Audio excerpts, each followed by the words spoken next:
Bonjour à tous. On va enchaîner sur l'investissement encore. Avec une belle scène aujourd'hui sur cette scène de Grenoble, de Tech and Fest. On va recevoir pas mal de personnes, 3 personnes exactement. On va recevoir d'abord Sophia qui va arriver. Sophia, tu me rejoins? Je ne sais pas si elle m'entend en l'occurrence. On va recevoir Sophia Martin de Race Venture. On va recevoir Maya Noël qui est la patronne de France Digital. Et on va recevoir aussi Laurent Pellissier de ECM Technologies. Je vous demande de les accueillir si vous voulez bien sur scène.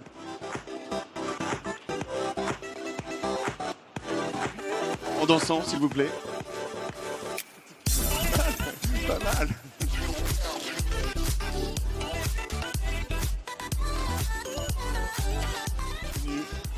On continue sur l'investissement. On va parler de la réalité de l'investissement en France en 2024. Bon, alors déjà, on peut parler aussi un peu de 2023. Il y a eu pas mal de changements, j'ai l'impression, entre 2021 et 2022, qu'on a bien senti, et puis qui sont un peu installés en 2023. J'aimerais bien qu'on en parle tous les 4, avec vous 3. Et pour ça, je vais commencer par te demander de te présenter si tu veux bien, Maya. Tu connais bien, toi, la réalité de l'investissement, puisque avec France Digital, vous représentez combien de startups ? À peu près de 2000 startups et environ 200 fonds d'investissement. D'accord. Voilà. Les fonds d'investissement, on les connaît bien. Et quel est votre rôle dans tout ça? Est-ce que tu peux m'expliquer? Oui, bien sûr. Alors, donc, France Digital, c'est une association qui est née il y a à peu près 12 ans, sur le constat que déjà le métier d'investisseur en capital risque était assez méconnu et que cette pratique devait un peu monter en grade et qu'il n'y avait pas aussi de relations directes avec les décideurs publics. Donc on est né sur ce double constat avec d'un côté l'enjeu de structurer cet écosystème start-up, investisseur, et on a toujours eu ces 2 typologies de membres dans notre association. Et avec de l'autre côté l'enjeu de pouvoir porter haut et fort les besoins de cet écosystème auprès des décideurs publics français et européens. Donc on agit un peu comme un lobby. Et donc voilà, donc nous, notre rôle c'est quoi? C'est d'être au contact permanent d'entrepreneurs, d'investisseurs, de personnes qui travaillent dans les startups pour comprendre leurs besoins, être capable de faire un état des lieux et proposer des solutions pour améliorer tout ça. Simplement. J'ai déjà 1 million de questions, mais je vais les garder pour tout à l'heure. on a Sophia Martin. Sophia, merci d'être venue déjà. On était dans le même train ce matin. Toi, tu bosses chez Raise et tu es au plus proche des entreprises quand elles commencent, au tout début. Dans le seed, même pas la série A, je crois. Tu es vraiment... Effectivement, donc chez Race Ventures, on est spécialisé sur ce qu'on appelle l'early stage. Donc c'est vraiment le tout début de la vie des startups. On est spécialisé sur le financement de la tech digitale, et on couvre on va dire la partie du pré-seed jusqu'à la série AB. Donc dans le jargon des fonds, ça veut dire qu'on est pré-revenu très souvent, même quelquefois pré-produit. Donc on finance l'amorçage jusqu'au début de l'expansion, de l'accélération commerciale, donc la série A, voire un petit peu aussi de série B quand on commence à aller un peu à l'international. Très bien.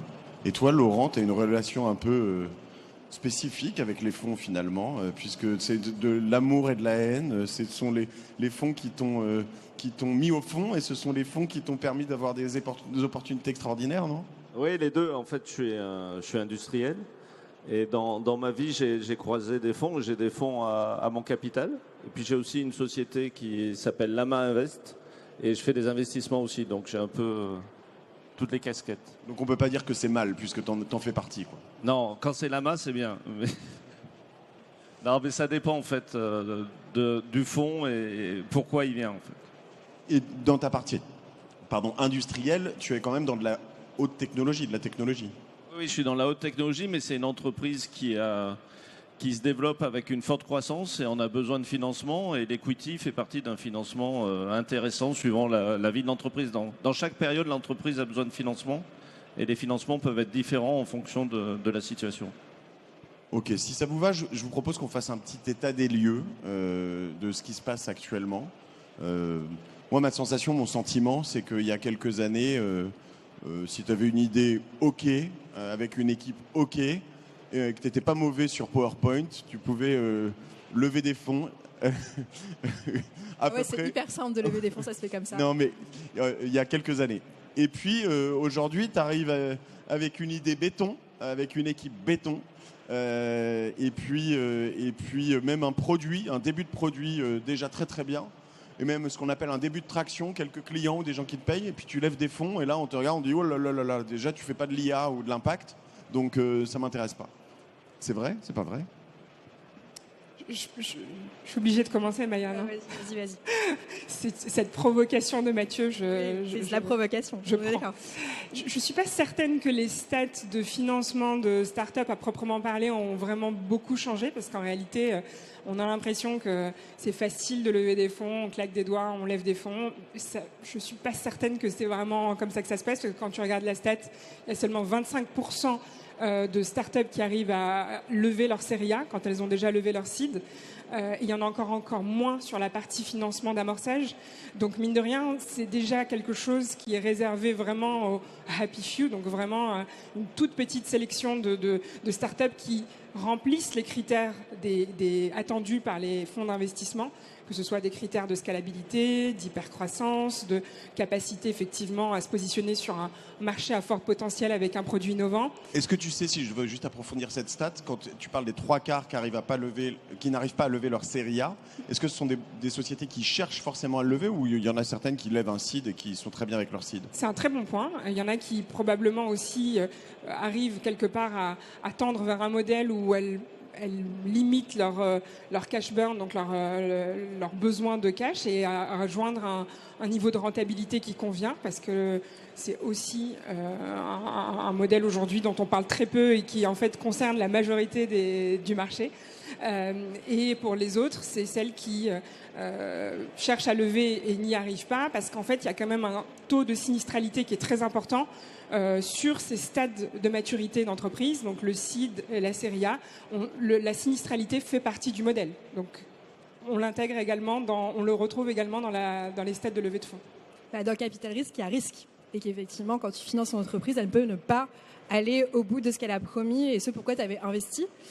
Moi, quand même, c'est un peu provoque ce que tu dis, parce que moi, quand je suis dans le secteur depuis plus de 10 ans, moi, quand j'ai monté ma boîte, c'était en 2014 et j'avais levé à l'époque près d'1 million. C'était genre énorme comme levée en seed, série A, pardon. Et aujourd'hui, si tu fais pas 10 millions de levées, on parle pas trop de toi dans la presse. Donc tu vois bien quand même qu'il y a une grosse courbe exponentielle sur la capacité à financer des projets, et il y a de l'argent sur le marché. Ce qui s'est passé, c'est qu'on a vécu une période complètement inédite qui est la crise Covid, qui déjà faisait partie, je pense, d'un cycle économique assez naturel où parfois les choses évoluent. Mais là, on a connu le Covid où il s'est passé un moment où les valeurs technologiques ont complètement décollé. C'est-à-dire que tu partais en bourse, tu misais tout dans les valeurs technologiques, c'était une valeur refuge parce qu'on a pensé à un moment qu'on est tout digitalisé, que ce genre d'événement n'allait plus exister, qu'en fait on allait faire que des visios. Donc forcément, on a été un peu dans une espèce de moment un peu spécial où on s'est dit, en fait, les valos vont pouvoir aller de manière complètement... Mais c'était pas que les Zoom, Tesla, etc. C'était le cas dans le private equity, dans les petites entreprises, dans les startups aussi. L'argent a été... Les investisseurs privés et publics ont décidé de parier et de miser dans des valeurs technologiques. Donc effectivement, pas que des Zooms, dans le capital risque d'innovation.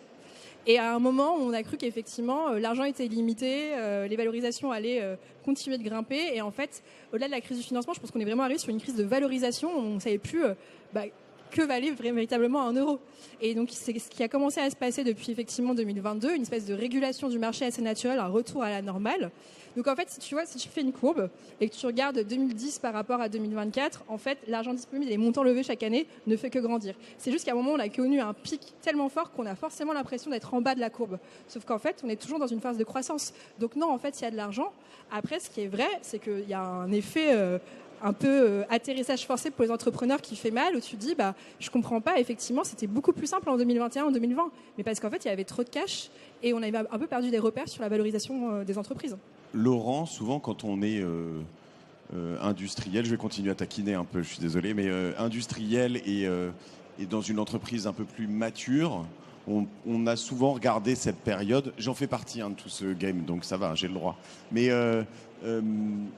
en se disant, mais ils ont complètement pété une pile, en fait. Je veux dire, ils investissent 10 millions sur un PowerPoint. Ouais, l'équipe est bonne. Sur une valorisation à 40 millions, il n'y a pas de produit, il y a juste trois personnes. On peut voir encore Mistral aujourd'hui, où il y a quelques boîtes qui réussissent à faire ça encore. Mais quel était ton point de vue et quel est ton point de vue aujourd'hui? C'est juste un retour à la normale? C'était n'importe quoi ou... Ouais, en plus, je pense qu'il n'y a pas beaucoup de mémoire, en fait, parce que ça fait 2 fois que ça arrive. C'est arrivé avec Internet, on a recommencé pendant le Covid. Et puis en général, on invente des autres critères que l'EBITDA, la rentabilité, les produits. On est sur celui qui brûle le plus de cash a plus de chances de réussir que celui qui en brûle moins. Et en fait, on tombe sur des sujets qui sont pas très cohérents. Et à un moment qu'on retombe sur des vrais fondamentaux de l'économie et de ce qu'est une entreprise, ça me paraît pas mal. Et c'est mieux en tout cas quand on est industriel et qu'on a une entreprise qu'on développe sur le long terme.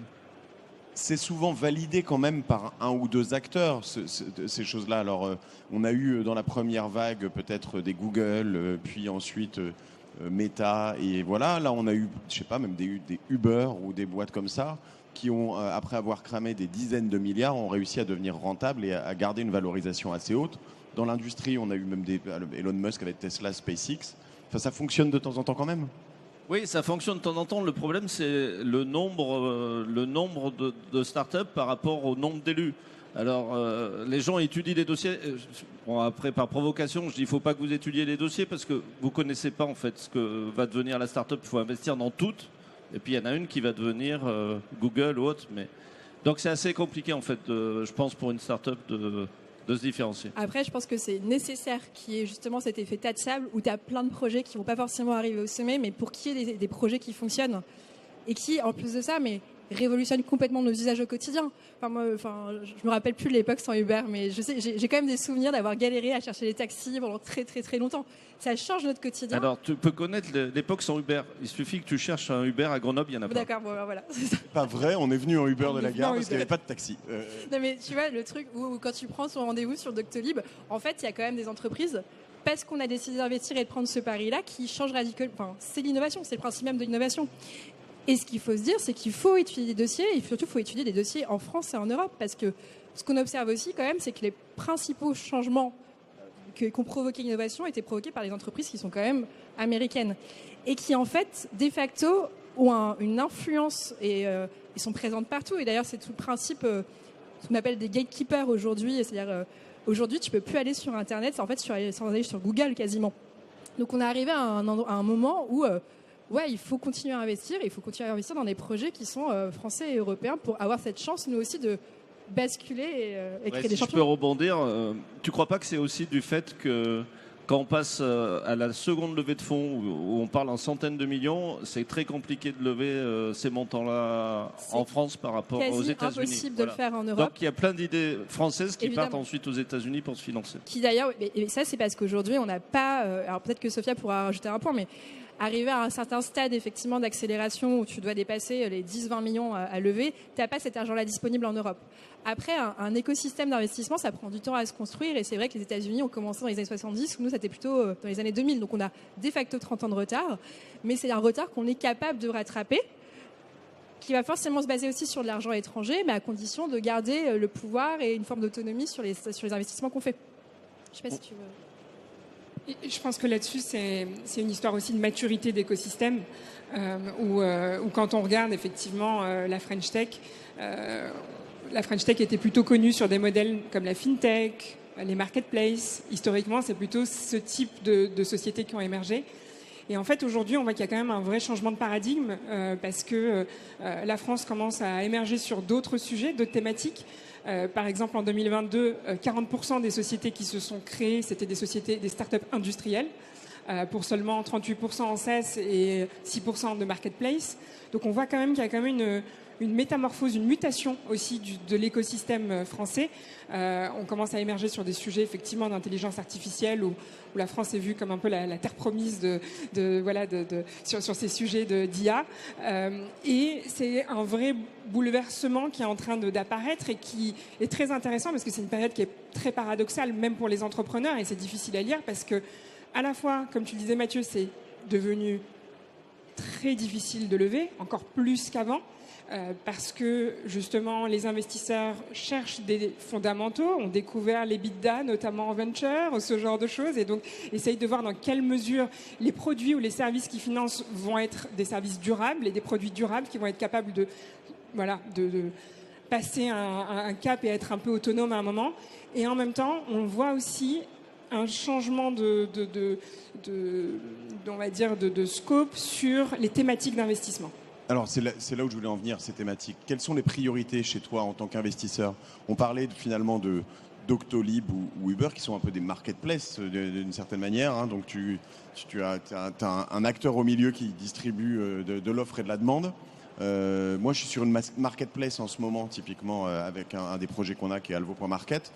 On voit que les investisseurs sont super frileux sur ce genre de projet. En ce moment, on sent que c'est plus du tout les endroits. Alors que tu sens pourtant que dans plein d'endroits, les marketplaces ne sont pas arrivés au bout. Dans quoi il faut se lancer pour ceux qui sont dans le public et qui... moi, j'ai 3 grandes tendances. On en parlait hier soir chez Willa, mais moi, on me parle de 3 choses. C'est impact. Alors, dans le désordre, d'ailleurs. Dans l'ordre, ce serait plutôt IA. On a cybersécurité et impact. L'impact, c'est bien, mais c'est quand même en 3e. Et puis le reste, il n'y a plus rien. C'est vrai? Est-ce que vous investissez dans d'autres choses? Est-ce que vous avez quand même clairement une priorité là-dedans? Alors, typiquement, en 2023, les 4 plus gros deals qui se sont faits en Europe, c'était des deals climate tech. C'est ceux qui ont levé le plus d'argent. Climat.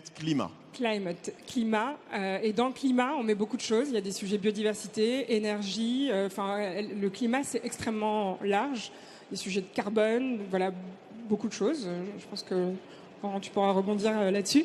Mais du coup, ça fait vraiment partie, je pense, des sujets où à un moment, on se rend compte que le SaaS ne sauvera pas le monde et que face à certaines réalités économiques, environnementales, on a besoin d'investir dans des sujets qui vont finalement répondre à des urgences, qu'elles soient climatiques, sociales ou autres. Tu veux dire que l'objectif des fonds d'investissement, c'est de sauver le monde? L'objectif des fonds d'investissement, c'est d'investir dans des sociétés durables qui vont profondément changer les usages parce que c'est ce qui fera en fait le succès d'une start-up.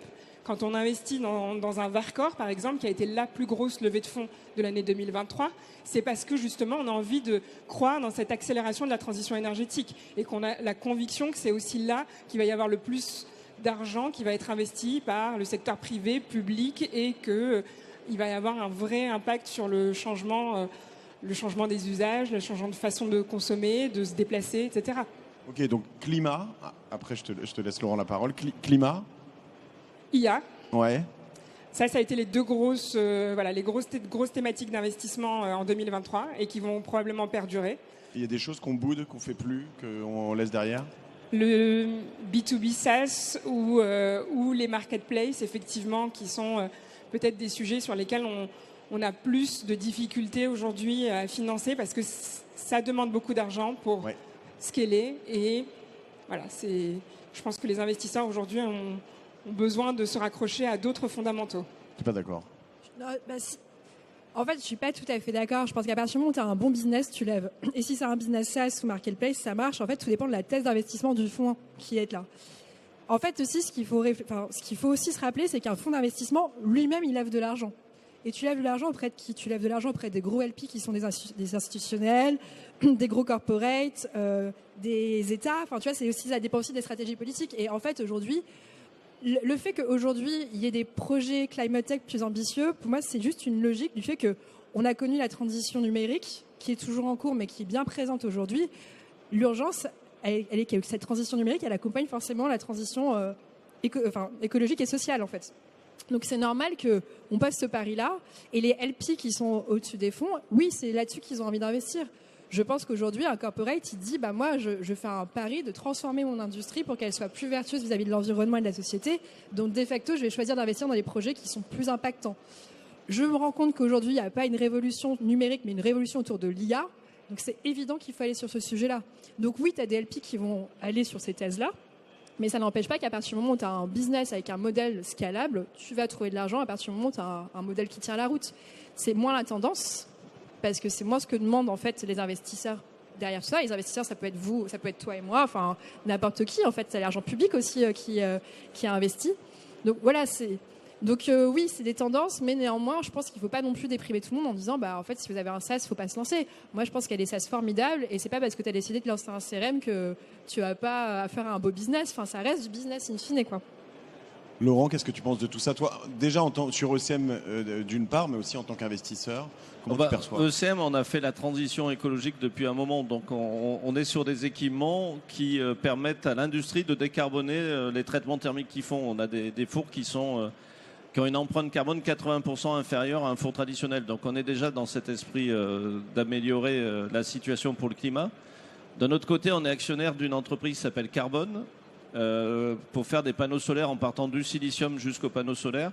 C'est un projet d'1,6 milliard, dont 600 millions d'equity. Et on voit qu'en ce moment, lever des fonds sur ce type de projet, alors qu'il y a beaucoup de cases qui sont remplies, hein. C'est de l'énergie, c'est stratégique, mais il y a un sujet de fond qui est, en face, il y a un panneau chinois qui est avec un prix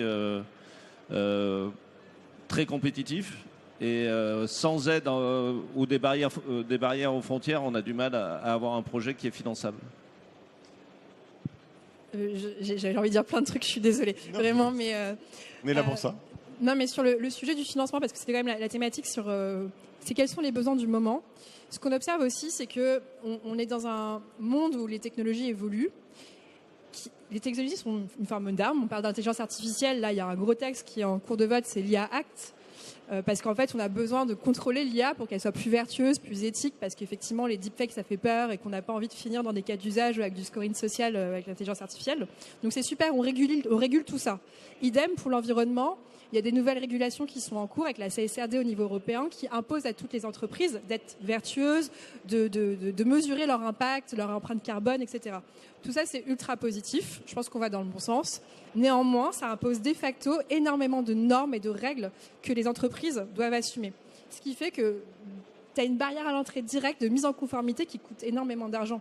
Et donc ça, c'est un autre sujet, c'est qu'en fait, pour lancer une boîte, aujourd'hui, notamment une boîte qui se veut scaler, aller à l'international sur des sujets hyper techniques, bah déjà, tu te retrouves avec un frein financier très fort.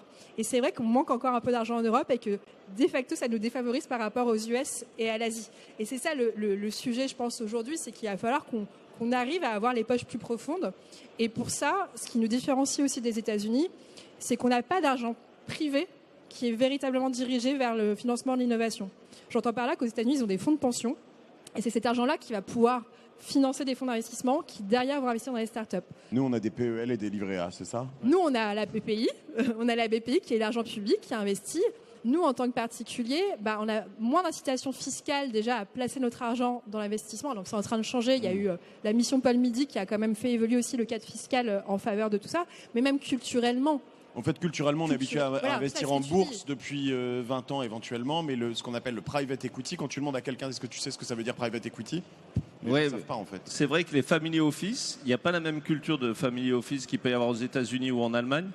Quand quelqu'un vend son entreprise, il préfère acheter des vignobles et une ferme que réinvestir dans l'industrie. Et ça, c'est un vrai sujet. Et ce qui est intéressant, c'est que en conséquence de tout ça, on n'utilise que des mots en anglais, private equity, family office, toutes ces choses-là, qui veulent rien dire pour beaucoup de personnes, puisqu'ils n'existent même pas vraiment en français, en fait. C'est un peu l'idée. Alors, ouais, on a une culture financière qui est assez et pourtant, quasi inexistante en France. Et c'est pour ça qu'on s'inspire des anglo-saxons.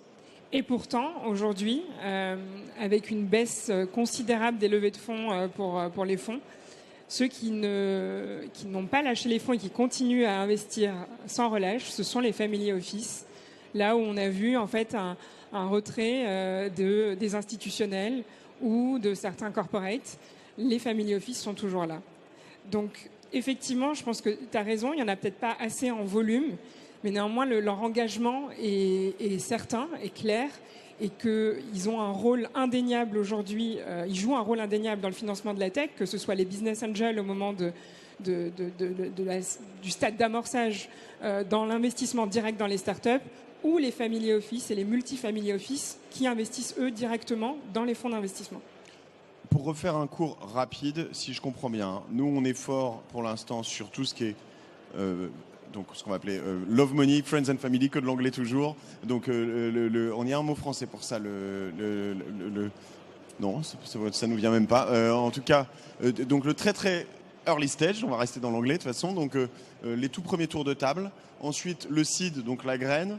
Ensuite la série A, on sait bien faire. Donc on est dans des zones au début investissement 100, 200, 300 000 euros. Ensuite 1 million, 2 millions. Ensuite 5, 10, 15, 20, tout ça on sait faire. Après on sait plus. Série B, série C, ça part aux États-Unis principalement ou des gros fonds américains, c'est ça? Américains ou asiatiques. Ou asiatiques. Ou asiatiques. Bah oui, on en est là aujourd'hui. Il y a aussi un autre sujet, c'est qu'on est sur un marché qui est la France, qui est un tout petit marché, et qu'on est encore sur un marché européen ultra fragmenté.